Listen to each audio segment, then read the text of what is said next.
Misterios cuyo solo presentimiento me hacía temblar y oprimírseme el corazón. Caí desplomado sobre mi asiento de hierba. Los árboles que me rodeaban me parecieron odiosos, y aun aquella luz del mediodía, que tomó a mis ojos un color verdoso, no logró calentarme los huesos. La bilis comenzaba a mezclarse en los asuntos del corazón. Así quedé por espacio de 2 horas, enderezándome a veces al oír las carcajadas de los militares, la risa chillona de Doloritas o la voz armoniosa de la infame aldeana que me punzaba como un puñal agudo.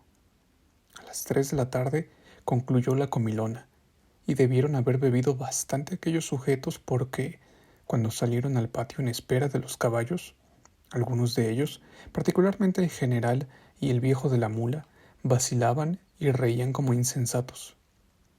Los caballos llegaron un momento después. Los de los militares, que habían sido traídos por asistentes, venían ricamente enjaezados. El caballito Canelo prometido Doloritas, y cuya silla plateada estaba cuidadosamente envuelta por un blando cobertor para que no se lastimara la gordinflona, fue sacado en triunfo por el viejo ranchero, que levantó en sus robustos brazos a su comadrita y tardó 10 minutos en acomodarla.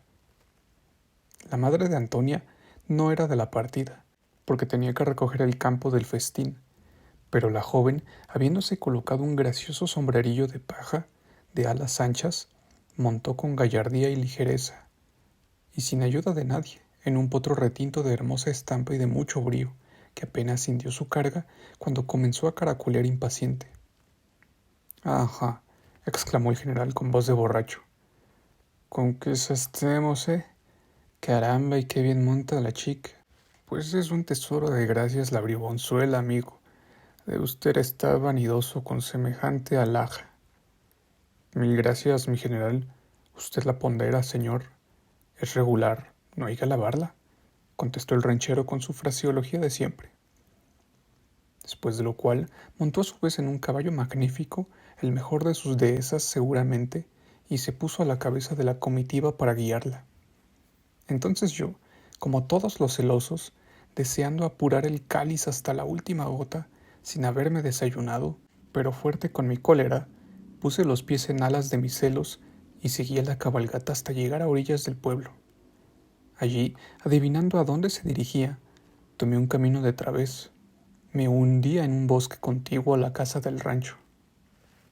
Luego, trepando a veces en las rocas que elevaban sus picos por sobre la cima de los grandes árboles, procuraba yo encontrar con la vista la comitiva. Esta llegó a la casa, descansó en ella un momento y volvió a salir para continuar el paseo, pues ya pardeaba la tarde. El viejo ranchero se había apoderado del general y le mostraba todas sus riquezas agrícolas y pecuarias, cosa que maldito lo que importaba el sargentón, haragán de oficio y poco afecto al honrado trabajo de los campos, del que no tenía noticia, sino por los productos que muchas veces había saqueado durante su honrosa carrera militar. Yo procuré colocarme cerca del camino que tenía que atravesar la comitiva, a fin de cerciorarme por mis propios ojos de la liviandad de Antonia. No tardé en satisfacerme. Apenas me había escondido entre la grieta que formaban 2 riscos y que estaba oculta bajo una cortina de maleza, cuando pasaron el ranchero y el general, después Doloritas en compañía de los oficiales. La jamona venía muy encarnada y sus cabellos flotaban en desorden bajo su gorrito viejo de terciopelo, del que pendía un gran velo descolorido. Al último, y a una distancia considerable, caminaban paso a paso Antonia y el coronel, conversando, al parecer con extraordinaria animación. Después de sentir un horrible estremecimiento, causado por el temor y el disgusto, fijé sobre ellos una mirada de odio. Venían muy juntos, al grado de que los caballos parecían encadenados estrechamente el uno al otro. El coronel se había puesto, como era natural, del lado en que podía contemplar a su sabor la parte inferior del cuerpo de Antonia, y aún tomarse algunas libertades sin riesgo de ser visto. Ella parecía abandonarse a las caricias del militar libertino con todo gusto. De repente, vi una mano de éste coger una cosa blanca que estrechó y atrajo, de manera que imprimió con esta acción un movimiento oblicuo al caballo de su compañera. La cosa blanca era el pie de Antonia, calzado todavía con el zapato de raso verde y que pertenecía a la pierna que iba cruzada en la cabeza de la silla. La muchacha sonrió soltando las riendas, lo que permitió al coronel atraerla hacia él y estamparle el beso más voluptuoso en la boca, beso que ella correspondió con un entusiasmo superior a sus conocimientos. Esto hizo que se le cayera el sombrerillo de paja. El coronel, después de repetir sus ósculos, se bajó para alzar el sombrero. Entonces no pude reprimir mi cólera, y encontrando a mano un guijarro, lo lancé con la destreza que me era habitual, y con tal fuerza que, silbando como una bala, fue a estrellar precisamente aquella mano atrevida que acababa de acariciar el hermoso pie de mi infiel amada. El movimiento que el coronel hizo al sentir aquella pedrada maestra fue tan grotesco que me obligó a lanzar una carcajada, la cual aumentó la sorpresa y la confusión de los dos amantes. Antonia lanzó un grito. El militar, engarabatado todavía por el dolor y sacudiendo frenético la mano lastimada, alcanzó a duras penas su caballo, lo montó y echó a correr como si una legión de diablos le persiguiese. Antonia, menos asustada, porque probablemente me había visto, se apresuró a seguirlo, sin embargo, procurando tranquilizarlo. Yo no creí conveniente continuar mi persecución, temiendo que el viejo ranchero viniese a buscarme, y alejándome por una vereda escabrosa, me alejé de aquel lugar, sin querer entrar tampoco en el pueblo hasta que fuese de noche. Hice muy bien, porque al acercarme a mi casa a cosa de las 8, distinguí junto a las puertas a una patrulla de soldados y una criada de mi familia me detuvo por el brazo tan pronto como me conoció. «Jorge, por Dios, anda, vete», me dijo temblando. «Esos soldados vienen a cogerte para tambor y te andan buscando por todas partes los alguaciles. Dice tu madre que te huyas al monte hasta que se vaya la tropa. ¡Corre!». Todo lo comprendí. La traidora Antonia había seguramente descubierto que era yo el que había herido al coronel. Habían venido al pueblo rabiosos y me perseguían. No pensé ya entonces más que en salvarme.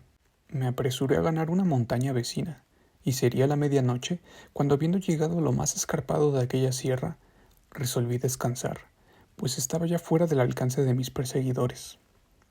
Rendido por la fatiga y el sueño, dormí como se duerme a esa edad, y cobijado por el manto de la madre naturaleza.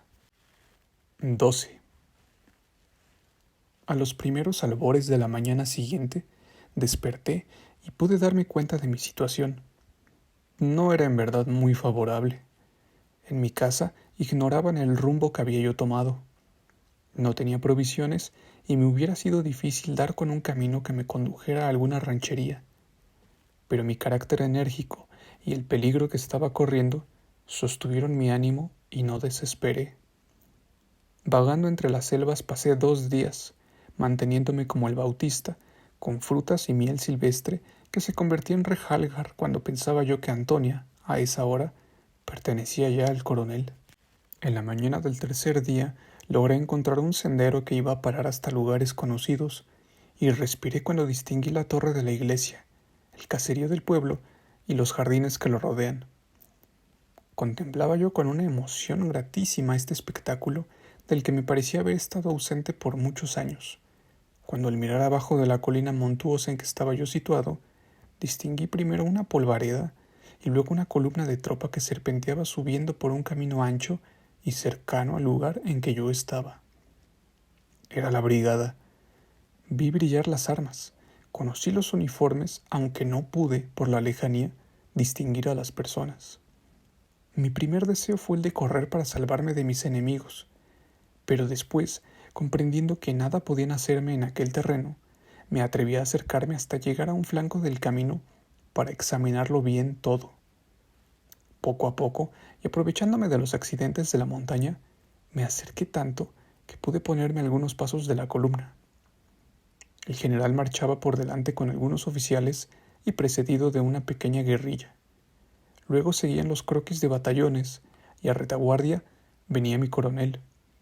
Pero, oh rabia, no venía solo, sino con Antonia, que ya vestida con una túnica mal forjada y cubierta la cabeza con un sombrero gris y un paño de sol, montaba un gran caballo flaco y amarillento de su ilustre raptor.